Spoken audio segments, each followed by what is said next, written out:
ವೀಕ್ಷಕರೇ, ಸ್ಪೀಡ್ ನ್ಯೂಸ್ನ ವಿಶೇಷ ಪಾಡ್ಕಾಸ್ಟ್ಗೆ ನಿಮ್ಮೆಲ್ಲರಿಗೂ ಆತ್ಮೀಯವಾದಂತಹ ಸ್ವಾಗತ. ನಾನು ಸುಧಾಗೌಡ. ವೀಕ್ಷಕರೇ, ಇವತ್ತಿನ ಪಾಡ್ಕಾಸ್ಟ್ನಲ್ಲಿ ಒಬ್ಬರು ವಿಶೇಷವಾದಂತಹ ಅತಿಥಿ ಇದ್ದಾರೆ. ಅವರು ರೋಷನ್ ಬಚ್ಚನ್ ಅಂತ ಹೇಳಿ. ಬಚ್ಚನ್ ಅನ್ನುವಂಥ ಹೆಸರನ್ನ ಸುಮಾರು 80 ಮತ್ತು 90ರ ದಶಕದ ನಮ್ಮ ಕರ್ನಾಟಕದ ಜನ ಕೇಳೇ ಇರ್ತಾರೆ.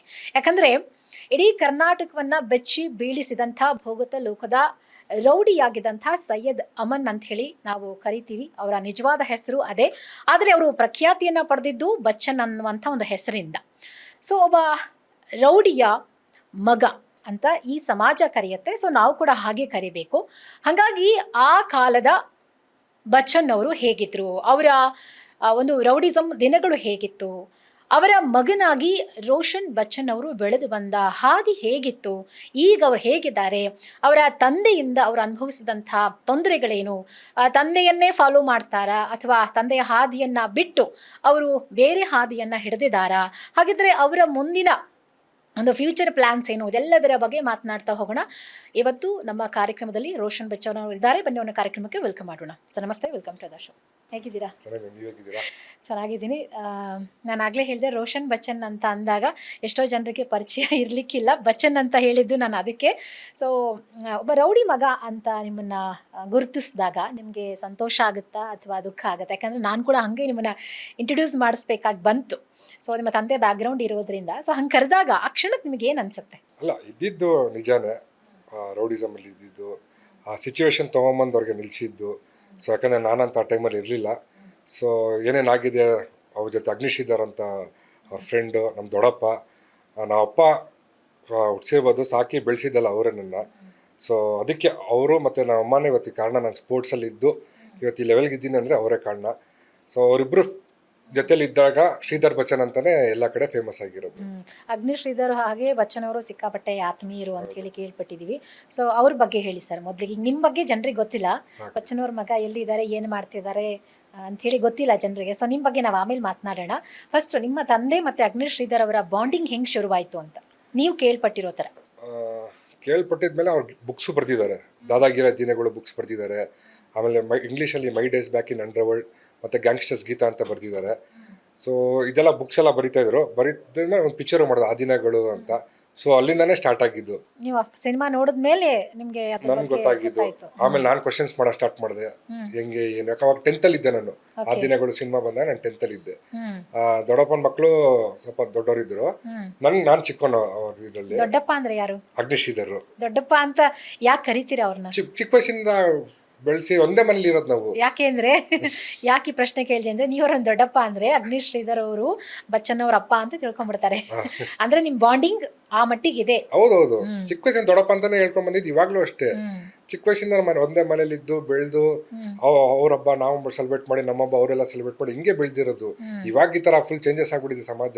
ಆದ್ರೆ ನಮ್ದಲ್ಲಿ ಆ ತರ ಇಲ್ವೇ ಇಲ್ಲ. ಸೊ ಹಂಗೆ ಬೆಳೆದಿದ್ದೀವಿ. ಸೊ ಅವ್ರ ಸ್ಟೋರೀಸ್ ನಾನು ಹೆಂಗೆ ಇದಾಯ್ತು ತಗೊಂಡೆ ಅಂದ್ರೆ ನೀವು ಯಾವ ಟೈಮ್ ನಲ್ಲಿ ನಿಮ್ಮ ಅಪ್ಪನ ಕ್ವಶನ್ ಮಾಡಕ್ ಶುರು ಮಾಡಿದ್ರಿ? ನಿಮ್ಮಪ್ಪ ರೌಡಿ ಅಂತ ಯಾವ ಏಜ್ ನಲ್ಲಿ ನಿಮ್ಗೆ ಗೊತ್ತಾಯ್ತು? ಅದೇ ಆ ದಿನಗಳು ಮೂವಿ ಬಂದ ಮೇಲೆ ಗೊತ್ತಾಗಿದ್ದು ನನಗೆ. 10th ಸ್ಟ್ಯಾಂಡರ್ಡ್ ಇದ್ದಾಗ. ಅಲ್ಲಿವರೆಗೂ ನಿಮ್ಮ ಅಪ್ಪನ ಬಗ್ಗೆ ಏನು ಗೊತ್ತಿರಲಿಲ್ಲ. ಜಾಸ್ತಿ ಮನೆಗೆ ಬರ್ತಾರಿಲ್ಲ, ಆಚೆ ಇದ್ರು. ಅಮ್ಮನ್ಗೆ ಹೇಳ್ತಿರ್ಲಿಲ್ಲ? ಅಲ್ಲ, ಕೇಳೋವಾಗೆಲ್ಲ ಫಾರಿನ್ ಹೋಗಿದ್ದಾರೆ, ಆಚೆ ಇದ್ದಾರೆ ಅನ್ನೋರು. ನಾವು ಚಿಕ್ಕ ವಯಸ್ಸಲ್ಲ, ನಾವು ತಲೆ ಕೆಡ್ಸ್ಕೊತಾ ಇರಲಿಲ್ಲ. ಸ್ಕೂಲ್ಗೆ ಹೋಗೋದು, ಸ್ಪೋರ್ಟ್ಸ್ಗೆ ಹೋಗೋದು, ಬರೀ ಇದೇ ಕೆಲಸ ಇದ್ದಿದ್ದು ನಮ್ದು. ಓಕೆ. ಸೊ ಆ ದಿನಗಳು ಸಿನಿಮಾ ನೋಡಿದ್ಮೇಲೆ ಏನ್ ಅನ್ಸ್ತು? ಆ ಕ್ಯಾರೆಕ್ಟರ್ಗಳು ಇತ್ತಲ್ಲ ಗೊತ್ತಾ, ಬಚ್ಚನ್ ಶ್ರೀಧರ್ ಕ್ಯಾರೆಕ್ಟರ್ ಇತ್ತು. ಆಮೇಲೆ ನಮ್ಮ ಫ್ರೆಂಡ್ಸ್ ಎಲ್ಲ ಹೇಳಿದ್ರು, ಅವು ರೌಡಿ ಕಣೋ ನಿಮ್ ಡ್ಯಾಡಿ, ದೊಡ್ಡ ಡಾನ್ ಬೆಂಗಳೂರಿಗೆ ಅಂತೆಲ್ಲ. ಅವಾಗ ಈ ತರ ಸೋಷಿಯಲ್ ಮೀಡಿಯಾ ಇವಾಗಿದೆಲ್ಲ, ಅವಾಗ ಇರ್ಲಿಲ್ಲ. ನ್ಯೂಸ್ ಸೋಷಿಯಲ್ ಮೀಡಿಯಾ ಇರ್ಲಿಲ್ಲ ಇಷ್ಟು ಬೇಗ ನಮ್ಗೆ ಗೊತ್ತಾಗಕ್ಕೆ. ಯಾರೋ ಹೇಳೋರು ನಮ್ಮನ್ನ. ಅವಾಗ ನಾನು ಕೇಳಕ್ ಸ್ಟಾರ್ಟ್ ಮಾಡಿದೆ. ನಾನು ಡ್ಯಾಡಿ ಜೊತೆ ಅಷ್ಟು ಕ್ಲೋಸ್ ಇಲ್ಲ, ಯಾಕಂದ್ರೆ ಅವ್ರು ತಕ್ಕ ಸ್ಟ್ರಿಕ್ಟ್ ಅವರು ಮನೇಲಿ. ತುಂಬಾ ಡಿಸಿಪ್ಲಿನ್, ತುಂಬಾ ಸ್ಟ್ರಿಕ್ಟ್ ಅವರು. ಸಮಾಜ ಹೇಳ್ಬೋದು ರೌಡಿ ಅದು ಇದು ಅಂತ. ಅವ್ರ ಸ್ಯಾಕ್ರಿಫೈಸು ಮತ್ತೆ ಅವ್ರ ಸ್ಟ್ರಿಕ್ಟ್ನೆಸ್ ಬೇರೆ ತರಾನೇ ಅವ್ರದ್ದು. ದೊಡ್ಡಪ್ಪಂಗೆ ನಾನು ಸ್ಟಾರ್ಟ್ ಮಾಡಿದೆ ಕ್ವಶನ್ ಮಾಡೋದು, ಏನಿದು ಮೂವಿ, ಯಾಕೆ, ಏನು ಅಂತ. ಆಮೇಲೆ ಸ್ಲೋ ಆಗ ಸ್ಟೋರೀಸ್ ಹೇಳ್ಕೊಂಡೋದ್ರು, ಹಿಂಗಾಯ್ತು ನಮ್ಮ ಲೈಫಲ್ಲಿ, ಹಿಂಗೆ ಸಿಕ್ಕಿದ್ರು, ಹಿಂಗಾಯ್ತು ಅಂತ. ಸೊ ಅವಾಗ ಅರ್ಥ ಆಯ್ತು ನನಗೆ, ಓ ಈ ತರ ಹಿಂಗಿದೆ, ಅದಕ್ಕೆ ಈ ಲೆವೆಲ್ ಬಂದ್ರು, ಈ ತರ ಮಾಡಿದ್ರು. ಸೊ ಆ ಸಿಚುವೇಶನ್ ಯಾರಿದ್ರು, so rowdyism is not choice ಆಗಿ ಹೋಗಲ್ಲ. ಈಗ ಜನಕ್ಕೆ ಗೊತ್ತಿಲ್ಲ, ನಿಮಗೆ ಗೊತ್ತು ಅಗ್ನಿ ಶ್ರೀಧರ್ ಮತ್ತೆ ಬಚ್ಚನ್ ಅವ್ರು ಹೆಂಗ್ ಮೀಟ್ ಆಡಿದ್ರು ಅಂತ ಹೇಳಿ ನಿಮಗೆ ಗೊತ್ತು, ಬಟ್ ಜನರಿಗೆ ಗೊತ್ತಿಲ್ಲ. ಸೊ ಅದನ್ನ ಹೇಳೋದಾದ್ರೆ, ಸೊ ನಮ್ಮ ತಾತ ಪೊಲೀಸು ತುಮಕೂರಲ್ಲಿ. ಸೊ ಅವ್ರ ಮಗ ಇಲ್ಲಿ ಬೆಂಗಳೂರು ಬರ್ತಾರೆ. ಅವ್ರು ಪೆನ್ಷನ್ ತಗೊಂಡು ಬೆಂಗಳೂರು ಬರ್ತಾರೆ. ಅವ್ರ ಅಕ್ಕ ಮನೆ ಇರುತ್ತೆ ಬನಶಂಕರಿಯಲ್ಲಿ, ಕಾವೇರಿ ನಗರ್ ಅಂತ ಇದೆ, ಅಲ್ಲಿದ್ರು. ಸೊ ಅವ್ರ ಭಾವ ಬಂದ್ಬಿಟ್ಟು ರಜನಿಕಾಂತ್ ಕಂಡಕ್ಟರ್ ಆದಾಗ ಇವ್ರು ಡ್ರೈವರ್ ಆಗಿರ್ತಾರೆ ಜಯನಗರ ಡಿಪೋಗೆ ಬನಶಂಕರಿ ಡಿಪೋ ಅಲ್ಲಿ ಇದಾಗಿರ್ತಾರೆ. ಸೊ ಇವ್ರು ಒಂದು ಆಟೋ ತಗೊಂಡಿರ್ತಾರೆ. ನಿಮ್ ತಂದೆ ಅದನ್ನ ಯಾರೋ ಚೀಟ್ ಮಾಡಿ ಸೀಸಿಂಗ್ ಆಟೋ ಕೊಡಿಸ್ಬಿಟ್ಟಿರ್ತಾರೆ ಅವ್ರಿಗೆ. ಓಕೆ. ಕೊಡುವಾಗ ಬಂದ್ಬಿಟ್ಟು ಒಂದು 2 ತಿಂಗಳಲ್ಲಿ ಸೀಸ್ ಮಾಡ್ಕೊಂಡು ಹೋಗ್ಬಿಡ್ತಾರೆ. ಸೊ ಏನಿದು ಈ ಥರ ಅದು ಆಗಿಲ್ಲ ಅಂದ್ರೆ ಮನೆ ನಡ್ಸೋದು ಹೆಂಗೆ, ಅದರಲ್ಲೇ ದುಡಿಮೆ ಇದ್ದಿದ್ದು ಅಂತ. ಅವಾಗ ಯಾರೋ ಹುಡ್ಕೊಂಡು ಹೋಗ ಅವ್ರಿಗೊಂದು ಡ್ಯಾನಿಯಲ್ ಕುಮಾರ್ ಅಂತ ಸಿಗ್ತಾರೆ, ಅವ್ರ ಫ್ರೆಂಡ್. ಸೊ ಅವರು ನೋಡಿದ್ರೆ ಕೊತ್ವಾಲ್ ಫ್ರೆಂಡ್, ಕೊತ್ವಾಲ್ ಹುಡುಗ ಅವರು. ಓಕೆ. ಸೊ ಏನ್ ಆಗಿದೆ ಅಂದ್ರೆ ಕೊತ್ವಾಲ್ ಟೀಮ್ ಅವರೇ ಹಿಂಗೆ ಮಾಡ್ಬಿಟ್ಟಿರೋದು, ಅಂದ್ರೆ ಹುಡುಗರು ಯಾರೋ ಮಾಡ್ಬಿಟ್ಟಿದ್ದಾರೆ. ಆಯ್ತು ಅಂತ ಅವ್ರ ಜೊತೆ ತಿರ್ಕೊಂಡು ಇದ್ದು ಬಿಡ್ತಾರೆ ನಮ್ಮ ಡ್ಯಾಡಿ. ಈ ತರ ಕಟ್ ಮಾಡಿದ್ರೆ ನಮ್ ದೊಡ್ಡಪ್ಪ ಅವರು ಅವ್ರ ಡ್ಯಾಡಿ ಮೇಸ್ಟ್ರು. ಸೊ ಈ KS IPS ಎಕ್ಸಾಮ್ಗೆಲ್ಲ ರೆಡಿ ಆಗ್ತಾ ಇರ್ತಾರೆ. ಸೊ ಅವಾಗಿಂದಾನೆ ಅವರು ಇದು ಅದಕ್ಕೆ ಇವತ್ತು ರೈಟರ್ ಲಾಯರ್ ಆಗಿರೋದು ಅವರು. ಸೊ ಅವಾಗಿಂದಾನೆ ಎಜುಕೇಟೆಡ್ ಫೀಲ್ಡ್ ಅಲ್ಲಿ ಇದ್ರು ಅವರು. ಅವ್ರ ತಮ್ಮ ಬೆಂಗಳೂರು ಬರ್ತಾರೆ, ಬಸಂತ್ ಕುಮಾರ್ ಅಂತ. ಅವ್ರನ್ನ ಚಿಕ್ಕಪ್ಪ ಅಂತ ಕರೀತೀವಿ, ಹೇಳಿ ಚಿಕ್ಕ ಅಂತ. ಶ್ರೀಧರ್ ಅವ್ರ ತಮ್ಮ. ಹೌದು. ಸೊ ಅವರು ಬೆಂಗಳೂರು ಬಂದಾಗ ಚಿನ್ನಸ್ವಾಮಿ ಸ್ಟೇಡಿಯಂ ಟಿಕೆಟ್ಸ್ ತೊಗೊಳಕ್ ಬಂದಿರ್ತಾರೆ ಮ್ಯಾಚ್ ನೋಡೋದಕ್ಕೆ. ಆ ಟೈಮಲ್ಲಿ ಅವ್ರಿಗೆ ಕೊತ್ವಾಲ್ ಹಲ್ಲೆ ಮಾಡ್ಬಿಡ್ತಾರೆ. ಮಾಡೋ ಟೈಮಲ್ಲಿ ಅವ್ರ ಆಂಕಲ್ ಮುರಿದೋಗ್ಬಿಡುತ್ತೆ. ಸೊ ತಮ್ಮಂಗೆ ಹಿಂಗೆ ಆಯ್ತಲ್ಲ ಅಂತ ಬೆಂಗಳೂರು ಬಂದು ಕಂಪ್ಲೇಂಟ್ ಕೊಡಕ್ ಹೋಗ್ತಾರೆ. ಕೊಡೋ ಟೈಮಲ್ಲಿ ಸಪೋರ್ಟ್ ಸಿಗಲ್ಲ ಎಲ್ಲಿಂದೂ. ಆಮೇಲೆ ಪೊಲೀಸರು ಹೇಳ್ತಾನೆ, ಅವಾಗ ಇವರೆಲ್ಲ ತುಂಬಾ ಬಿಲ್ಟು, ಎಕ್ಸಸೈಸ್ ಎಲ್ಲ ಮಾಡೋದು, ಕರಾಟೆ ಎಲ್ಲ ಕಲ್ತಿಯಲ್ಲ, ಸಖತ್ತಾಗಿದೆಯಲ್ಲಪ್ಪ, ನೀನೇನಾದ್ರೂ ಗತಿ ಕಾಣಿಸ್ಬಿಡು ಅಂತ. So totally broke. ಯಾಕಂದ್ರೆ ಅವ್ರಿಗೆ ಬೆಂಗಳೂರೇ ಗೊತ್ತಿರಲಿಲ್ಲ, ಕನಕ್ಪುರ ಚನ್ನಪಟ್ಟಣಲ್ಲಿ ಇದ್ದಿದ್ದು. ಅಲ್ಲಿಂದ ಬಂದು ಏನು ಈ ಥರ ಇದೆ ಬೆಂಗಳೂರ್ದು ಅಂತ ಅವ್ರು ಯಾರೋ ಹುಡ್ಕೊಂಡು ನಮ್ಮ ಡ್ಯಾಡಿಗೆ ಹೆಸರು ಹೇಳ್ತಾರೆ, ಒಬ್ರು ನಿಸಾರ್ ಅಹಮದ್ ಅಂತ ಇದ್ದಾರೆ. ಅವ್ರು ಹೇಳ್ತಾರೆ, ನೀವು ಹೋಗಿ ಅವ್ರೇನೋ ನೀವು ಹೆಲ್ಪ್ ಮಾಡ್ಬೋದು ಅಂತ. ಸೊ ಅವ್ರಿಬ್ರು ಬನಶಂಕರಿಯಲ್ಲಿ 42 years ಬ್ಯಾಕ್ ಸಿಕ್ಕಿರ್ತಾರೆ. ಮೀಟ್ ಮಾಡಿದಾಗ ಇಬ್ಬರದ್ದು ದುಶ್ಮನ್ ಒಬ್ಬನೇ ಆಗಿರ್ತಾರೆ, ಕೊತ್ವಾಲ್ ರಾಮಚಂದ್ರ. ಸೊ ಆ ಟೈಮ್ ಅವ್ರ ಜೊತೆ ಎಲ್ಲ ಓಡಾಡಿ ತುಂಬಾ ಲಾಂಗ್ ಸ್ಟೋರಿ ತರ ಅದು. ಅವ್ರು ಇವ್ರ ಫೀಲ್ಡ್ ಅಲ್ಲಿ ಬಂದ್ಬಿಟ್ಟಿರ್ತಾರೆ. ಅವಾಗ ಕೊತ್ವಾಲ್ ರಾಮಚಂದ್ರಗೆ ಮರ್ಡರ್ ಮಾಡ್ಬಿಡ್ತಾರೆ. ಓಕೆ. ಸೊ ಮರ್ಡರ್ ಮಾಡಿದ್ರು ಅನ್ನೋ ಸ್ಟೋರಿ ಕೇಳಿದಾಗ ನಿಮ್ಗೆ ಹೆಂಗ್ ಅನ್ಸ್ತು? ಶಾಕಿಂಗ್ ಅನ್ಸ್ತು. ತಮಾಷೆ ಅಲ್ಲ ಅದು. It's a life turning point. ಯಾವುದೇ ಆಗಲಿ, ಯಾವುದೇ ಚೂಸ್ ಆಗಿರಲಿ, ನೀವು ಒಲಿಂಪಿಕ್ ಮೆಡಲ್ ಮಾಡಿದ್ರೆ ಲೈಫ್ ಟರ್ನಿಂಗ್ ಪಾಯಿಂಟು. ಈ ಥರ ಮರ್ಡರ್ ಮಾಡಿದ್ರೆ ಒಂದು ಲೈಫ್ ಟರ್ನಿಂಗ್ ಪಾಯಿಂಟ್. ಲೈಫೇ ಚೇಂಜ್ ಆಗ್ಬಿಡುತ್ತೆ ಆ ಟೈಮಲ್ಲಿ.